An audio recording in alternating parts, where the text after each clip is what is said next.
Il y a un mec et ses frères et sœurs qui sont propriétaires de cette maison-là, entre deux immeubles, ils voudraient la péter pour faire deux immeubles, pour qu'ils aient plus d'oseille pour eux, et puis le maire refuse.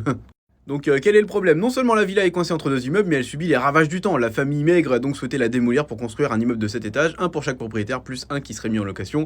Et donc évidemment, le maire, certainement jaloux de cette situation, refuse le permis en disant oui mais la maison, il faut la laisser, c'est le patrimoine de la ville. Alors que la maison, elle est complètement en train de tomber en ruine, puisque personne n'habite dedans.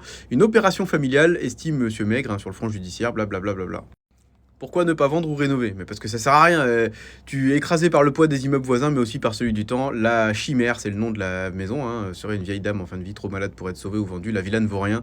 Et selon la rénovation ne sert à rien. Bah oui, rénover un truc alors que tu peux construire un immeuble pour bien te blinder les poches avec un loyer plus ta résidence principale, c'est quand même une meilleure opération à faire. À mon avis, le maire a dû lui demander un petit pot de vin pour le permis de construire. Tout ça est évidemment une supposition, bien sûr. J'accuse personne. Mais bon, à mon avis, on sait comment ça se passe, évidemment. Les permis de construire parfois dans les villes c'est payant, en petite enveloppe, n'est-ce pas Patrick?